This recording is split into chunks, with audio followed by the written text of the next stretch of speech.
FIR అయ్యింది, copy ఇవ్వండి. మా సహకారం ఎప్పుడు ఉంటుందండి.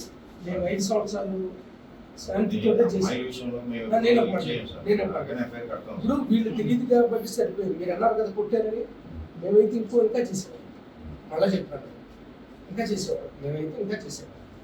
అలా చెప్తాను. అంటే చట్టం చేతిలో తీసుకోవడం కాదు, అసలు చట్టం ఎన్ని మా చేతిలో ఉన్నాయి, మేము గవర్నమెంట్లో ఉన్నాం కాబట్టి ఏమైనా చేస్తామనే మాట అన్న తర్వాత వాళ్ళ అమాయకులు కాబట్టి వదిలేశారు. ఇప్పుడు ఒక మహిళ మీద ఆమెకు ఇష్టం లేకుండా వెళ్ళటం, మహిళ ఎలాంటిదైనా కావచ్చు, ఏదైనా కావచ్చు, పూర్వపరంగా ఇంకేమైనా వెళ్ళొచ్చు. ఆవిడ గౌరవానికి సంబంధించి భంగం కలిగించేలా చేస్తే ఎలాంటి ఆవిడైనా కావచ్చు, ఏ ఇద్దరి మధ్య ఎలాంటి సంబంధాలైనా ఉండొచ్చు. ఇంట్లోకి వచ్చి నువ్వు అని చెప్పినప్పుడు నువ్వు అంటే నువ్వునే తెలియదు అలాంటప్పుడు అంటే కాదండి. ఒక మహిళ మీదకి వెళ్ళి బుగ్గలు పట్టుకొని కొట్టడానికి ప్రయత్నించి ఒక మహిళ వచ్చి ఇదేంటి అడిగితే తప్పకుండా అసలు డిఫెండ్ చేయకుండా ఎట్లా ఉంటారు సార్? ఎందుకు కొట్టారు అసలు? ఎందుకు డిఫెండ్ చేసుకోరు రా అంటారా? నా ఉద్దేశం మీరు అట్లా మాట్లాడారు ఏమవుతుంది చూసారా? ఎస్ఐ గారు ఎట్లా మాట్లాడుతున్నారు అంటే అట్లా ఏం మాట్లాడుతున్నారు అనుకుంటారు కదా. అట్లా కాదు కదా. ఇప్పుడు మేమైతే ఆదాయం చూడట్లేదు. చిన్న చిన్న పిల్లలు జై జగన్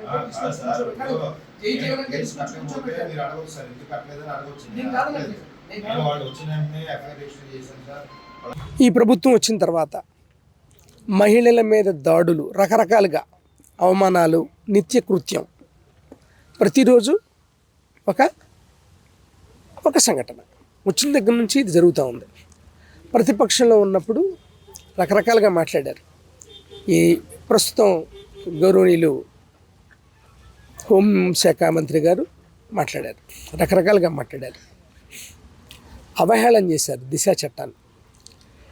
ఈ దేశ ప్రధానమంత్రి స్వాతంత్ర దినోత్సవం సందర్భంగా చెప్పిన సందర్భం, మహిళల పట్ల ఆకృత్యాలు జరుగుతున్నాయి, ఇంకా బలమైన చట్టాలు రావాలా, వీటిని నిరోధించాలని చెప్పారు ఆయన. దీన్ని ముందుగానే జగన్మోహన్ రెడ్డి గారు దిశ చట్టం రూపంలో తీసుకురావడం, దిశని అందరికీ తెలియజేయటం, సెన్సిటైజ్ చేయడం, మొబైల్ ఎట్లా వాడాలో చెప్పడం, ఇవన్నీ చేశాం. దీన్ని అపహాస్యం చేశారు. మా ఉద్దేశం చట్టాన్ని అపహాస్యం చేశారని కాదు, కానీ మీరేం చేశారు, మీరేం చేస్తున్నారు, మీ ప్రయత్నం ఎక్కడైనా కనపడుతుందా? కనీసం చూడండి. ఎంత ధైర్యంగా మహిళల్ని అవమానపరిచిందే కాకుండా ఏం చేస్తారో చేసుకోండి, పీక్కోండి, మీరు ఎవరు ఏం చేయలేరు, ఎక్కడికి వెళ్ళినా మా పార్టీ ఉంది, మా ప్రజాప్రతినిధులు ఉన్నారని మాట్లాడుతున్నారంటే, మహిళల పట్ల, వాళ్ళ గౌరవం పట్ల, వాళ్ళ పట్ల జరిగే ఆకృత్యాలని నిరోధించడానికి మీరు చేస్తున్నటువంటి పనులు ఏ విధంగా ఉన్నాయి?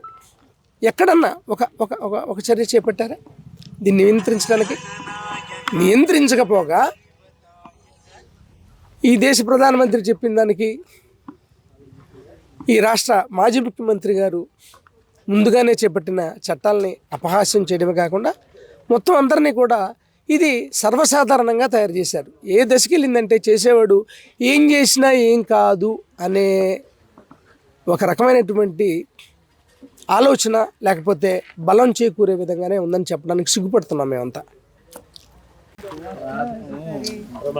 ఇప్పుడు ఈవిని చూశారు కదా, ఇలాంటి మహిళ మీద ఇంట్లో ఎవరో లేకుండా చూసి మీదకి వెళ్ళి తాకరాని చోట తాగుతూ గిల్లుతూ ఉంటే ఆవిడ గొడవ చేస్తే వాళ్ళ చెల్లి వచ్చి ఎందుకు వచ్చామన్న దానికి ఆ అమ్మాయి మీద కూడా దాడి చేసి, ఆ అమ్మాయి మీద కూడా మీరు ఇప్పుడు చూశారు వాళ్ళతో రెక్కి జుట్టు పట్టుకుని కింద పడేసి, ఇది వెంటనే జరిగిన సంఘటనని పోలీసు వారి దృష్టికి తీసుకొచ్చినప్పుడు పోలీసు వారు కేసు కట్టారు, అమ్మాయిని హాస్పిటల్ కూడా పంపించారు.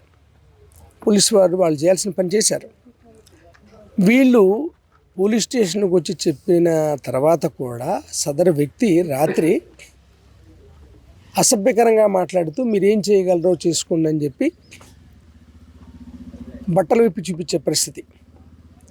ఇంతకుముందు కూడా ఇతను ఇలా దాడి చేయబట్టే వాళ్ళు భయపడి మళ్ళా అందరికీ తెలియజేయడం అయింది. ఇంత జరిగిన తర్వాత కూడా మళ్ళా మా మీద దాడికి వచ్చాడు అని చెప్పి. కాబట్టి మళ్ళా పోలీసు వారికి ఇంతవరకు అరెస్ట్ చేయలేదు కాబట్టి పొద్దుటి వరకు చేయకపోబట్టే అతను ఇలా పెట్టరేగిపోతున్నాడనే ఉద్దేశంతో మేము ఇక్కడికి రావడం జరిగింది. పోలీసులు వాళ్ళు చేసింది చెప్పారు. వారికి కూడా మేము తెలియజేసాం. ఇది మొదటిసారి కాదు, ఇది మూడోసారి.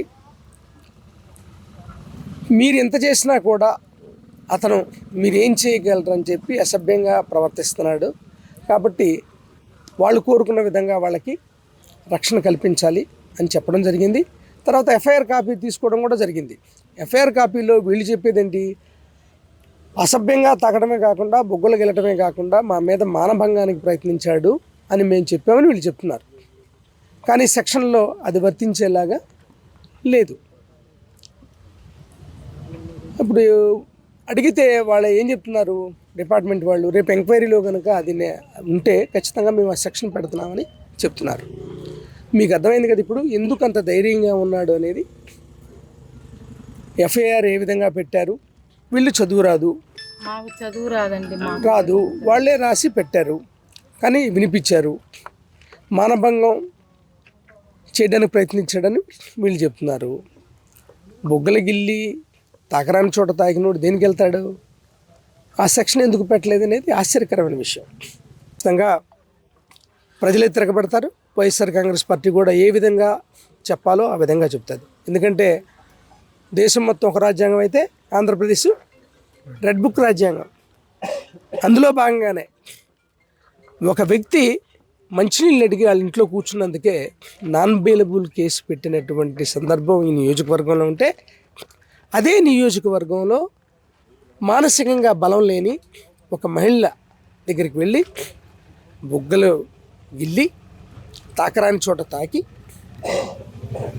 ఆమె గొడవ చేస్తే, వాళ్ళ చెల్లి వస్తే ఆవిడ మీద కూడా శారీరక దాడి చేసి జుట్టు పట్టుకుని కింద పడేసినటువంటి కేసుల్లో చాలా సింపుల్ సెక్షన్లు పెట్టారు. ఇది దయానీయమైనటువంటి పరిస్థితి. ఈ ప్రభుత్వం శాంతి భద్రతల పట్ల, మహిళల పట్ల వాళ్ళ చూపు ఎలా ఉంది, వాళ్ళ యాటిట్యూడ్ ఎలా ఉందో తెలియజేసే సంఘటన ఇది. ఇప్పటికైనా ఖచ్చితంగా మీరు ఎంక్వైరీ చేయండి, విచారణ చేయండి. విచారణలో వాస్తవాలను వెలికి తీయండి. మహిళలకి భద్రతను చేకూర్చాల్సిందిగా అధికారులందరినీ అభ్యర్థిస్తున్నాం. లేని పక్షంలో వైఎస్ఆర్ కాంగ్రెస్ పార్టీ తరఫున ఏం చేయాలో మా కార్యాచరణ మేము రూపొందించుకుంటామని తెలియజేస్తున్నాం. మరిన్ని వీడియోస్ కోసం ఛానల్ ని సబ్స్క్రైబ్ చేయండి. లేటెస్ట్ అప్డేట్స్ కోసం వాట్సాప్ ఛానల్ ని ఫాలో అవ్వండి. ఆ లింక్ డిస్క్రిప్షన్ లో ఉంది.